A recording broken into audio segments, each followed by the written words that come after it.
Amis prométhéistes, bonjour, j'espère que vous allez bien et que vous êtes en pleine forme. Si vous êtes nouveau sur cette chaîne, sachez que je réalise actuellement un challenge qui consiste à vous proposer pendant 30 jours des vidéos très courtes avec des quiz de questions pour que vous puissiez vous préparer au mieux à l'examen PMP. Vous êtes prêts les amis? Allez, c'est parti, générique.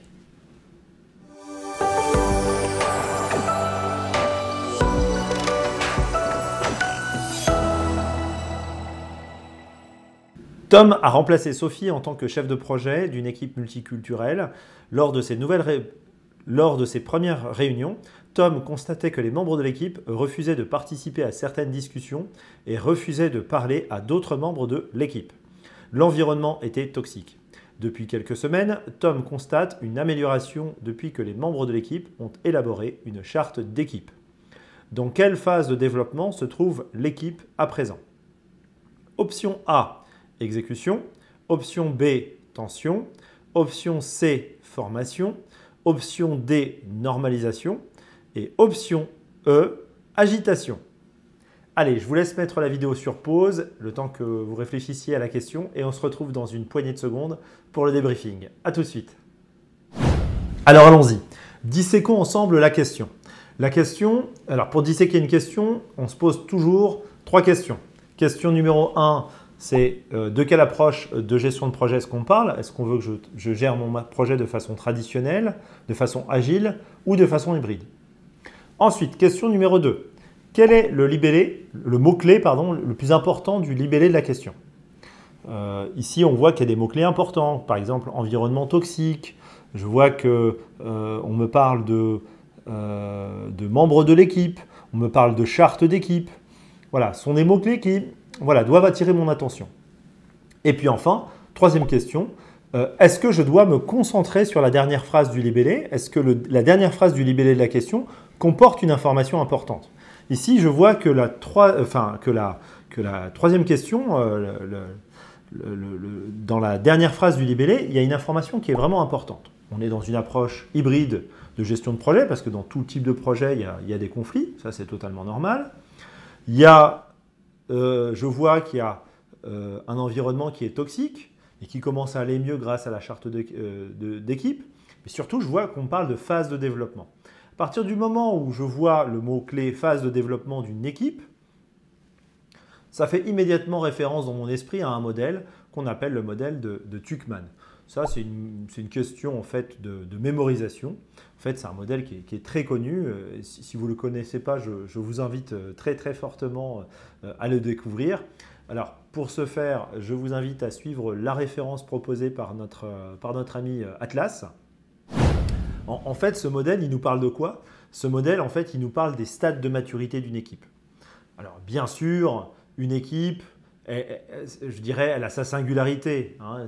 Chaque équipe est unique et on essaie, nous, je dirais, techniciens du projet, d'apporter des modèles pour essayer d'y voir un petit peu plus clair. Mais bien évidemment, rien ne remplacera la réalité du terrain. Mais c'est intéressant d'avoir les stades de maturité d'une équipe en tête. Ça va nous aider un petit peu à décrypter ce qui se passe.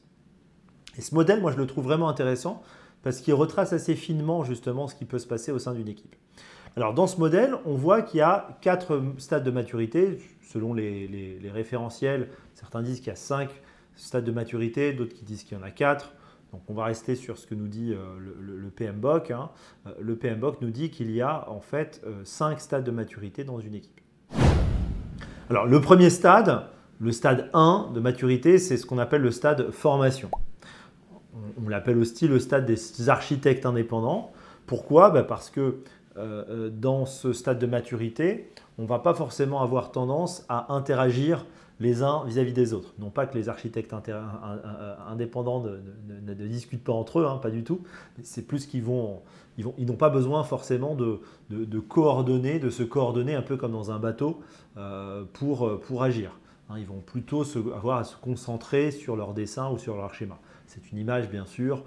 Voilà, je force un petit peu le trait.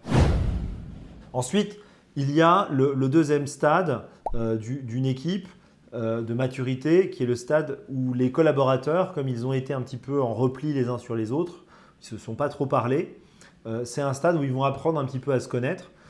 C'est le stade qu'on appelle des tensions. Pourquoi? Parce que justement, comme ils apprennent à se connaître, ils connaissent aussi un petit peu les qualités des uns, les défauts des autres, et ils vont commencer à vouloir également prendre leur place. Qui dit prendre sa place, dit aussi vouloir prendre du pouvoir, que ce soit du pouvoir au sein de l'organisation, au sein de l'équipe, au sein de l'autre, dans la relation, du pouvoir dans la relation, ou du pouvoir les uns sur les autres, ou les uns vis-à-vis des autres.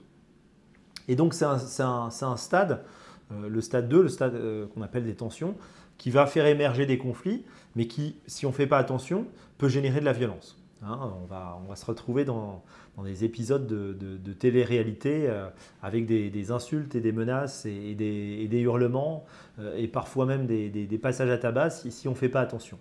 Donc là, le chef de projet, il doit vraiment agir en tant que leader, il doit être un facilitateur pour, je dirais, pour aider cette équipe à résoudre les conflits par elle-même et à résoudre les conflits le plus efficacement possible.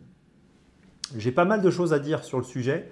Si c'est un thème qui vous intéresse, n'hésitez pas à me le dire et je serai ravi de vous faire une petite vidéo ou une petite série de vidéos à ce sujet. Ensuite c'est la période de l'accalmie, hein, le stade 3 de maturité d'une équipe. Les membres de l'équipe ont connu beaucoup de tensions par le passé, ils se sont un petit peu mis sur la gueule les uns vis-à-vis des autres pendant un temps important. Bon, là, ils sont arrivés à une espèce d'équilibre. Voilà, ils ont envie de souffler, donc ils ne vont pas forcément avoir envie de tout se dire. C'est le stade un peu, le stade bisounours, le stade amazing, comme disent les Américains. On l'appelle le stade normalisation parce que l'équipe va commencer à se réguler, va commencer à trouver des solutions, va commencer à fonctionner. C'est juste qu'ils ne vont pas forcément tout se dire. Ils vont avoir peur de vraiment se parler et de se dire les choses et de parler des sujets qui fâchent. Et puis enfin, le dernier stade, dernier stade, c'est le stade 4 qu'on appelle, enfin le dernier stade ou l'avant-dernier stade selon les référentiels. On l'appelle performance ou exécution. Dans le PMBOK 6, on l'appelait performance. Dans le PMBOK 7, on l'appelle exécution. En fait, dans ce stade, les collaborateurs vont coopérer, vont apprendre à communiquer et surtout, ils vont commencer à gérer leurs conflits efficacement. D'accord ? Contrairement au stade numéro 2 où on avait des tensions et des conflits qui pouvaient générer de la violence, ici dans le stade 4, on est dans des conflits, mais des conflits, je dirais, des conflits sains, des conflits dans lesquels on n'a pas forcément peur de se parler, où on se dit les choses et on se dit les choses avec sincérité, avec aisance. On est vraiment dans un maximum de transparence. Voilà. Et puis enfin, le dernier stade, pareil comme je vous disais, selon les bibliographies, on va pas forcément le retrouver. Ça peut être aussi ce stade dissolution, le stade nostalgie, où les gens vont avoir un petit peu envie de se retrouver de temps en temps pour se rappeler un petit peu les bons souvenirs et se rappeler les bons souvenirs. Tu te souviens l'homme qui valait 3 milliards? Ah oui, je me souviens. J'adorais l'homme qui valait 3 milliards. Voilà. Donc maintenant qu'on a fait un petit rappel théorique, il nous suffit de regarder le libellé et de décrypter en fait cette petite grille de lecture à partir de ce modèle. Donc là, on voit qu'en fait, ils se mettaient sur la gueule. Maintenant, il vaut beaucoup mieux. Voilà, il y a une espèce d'accalmie.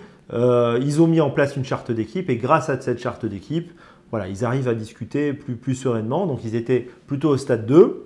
Et maintenant qu'ils ont mis en place cette équipe, ils arrivent à un stade de normalisation. Donc, c'était l'option numéro D qui parle de normalisation. C'était l'option D. Voilà, les amis. C'était la question quiz du jour. Si vous n'avez pas eu juste, surtout ne vous découragez pas. Il faut juste continuer de vous entraîner sur les différents simulateurs de questions et vous allez voir que vous allez gentiment rentrer dans les différentes doctrines de prise de décision. Vous allez voir que vous allez progressivement intégrer les différents concepts clés au fur et à mesure que vous allez répondre à ces différentes questions des différents simulateurs. Voilà, si cette vidéo vous a plu, je compte sur vous. Et puis si aussi vous voulez continuer de bénéficier d'autres contenus gratuitement, je compte sur vous pour mettre un petit pouce vers le haut et vous abonner à la chaîne si ce n'est pas déjà fait. Vous pouvez aussi aller faire un petit tour sur mon blog, vous verrez, il y a de nombreux cadeaux qui vous y attendent. Prométhée, Prome-du6t.com. Merci beaucoup et à très bientôt.